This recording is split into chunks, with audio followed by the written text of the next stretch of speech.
Hey guys, it's Pedro back with another interview covering VCT EMEA Stage 2. For this occasion, I'm here accompanied by Jamppi of Team Liquid, who are coming off of a victory over Karmine Corp at the end of this week in set stage. And so, Jamppi, thank you so much for taking the time. And like I said before the start of the recording, congrats on the W. Just sort of talking about that first and foremost. How good does it feel for you? For you and the team to finish off this week on a high note after struggling, one might say, for the past few weeks.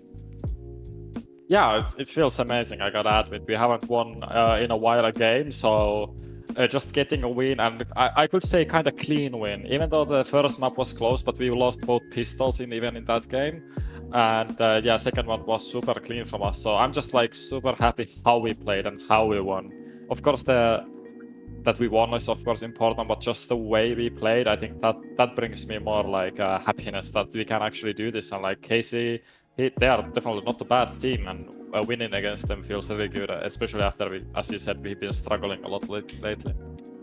Yeah, for sure. Especially in that second map, you guys that just basically defeated them wire to wire clean, 13-2. You couldn't ask for a better performance than that. I mean, did you kind of see that the team would perform this well? At the very end of this series.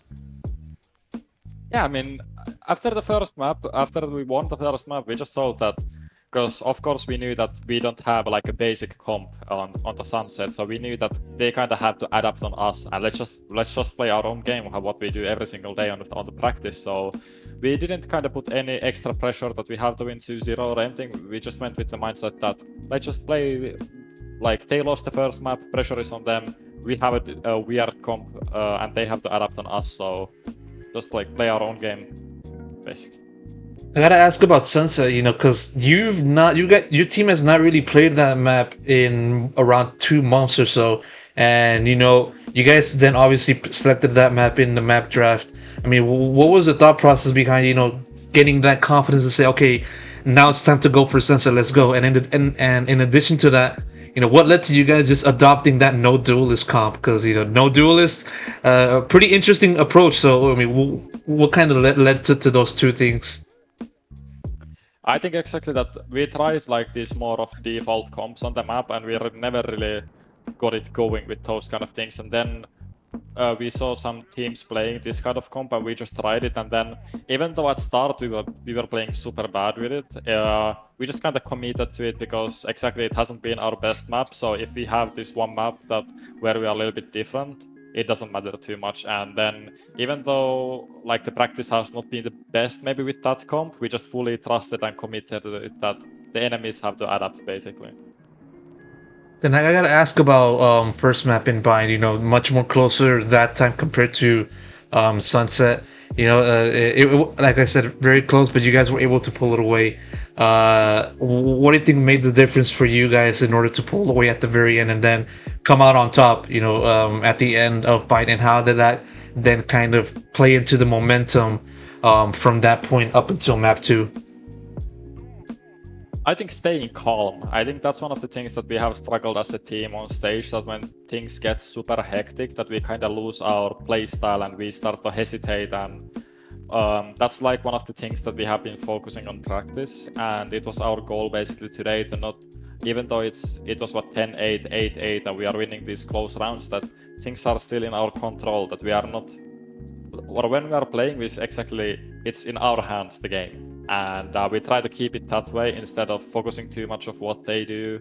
And then let's say it is a clutch situation or something, that we are not hesitating on some things because of the pressure or something. And I think that was the key. Like example, like we were leading 12-10, and then we lost like a kind of stupid round where they just defused the bomb, even though it was 3 versus 3 or 3 versus 2 or something like that.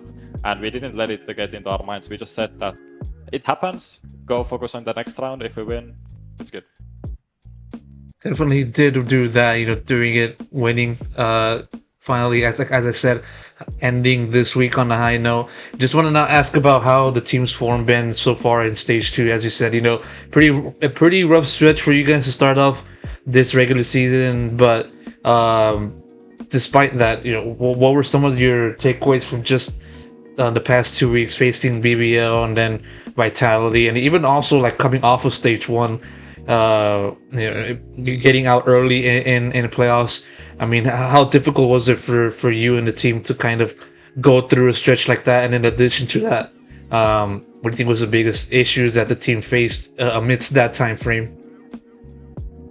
Yeah, it definitely wasn't easy. Like we got knocked out by playoffs by Fnatic, and then having a little break. And I think even the previous weeks, our practice was going like pretty well. It was more exactly like how do we perform on stage and why the things are not clicking on stage and why the practice is maybe good and then on stage not. And then we kind of last week when we got completely destroyed by BBL, like we basically had no chance.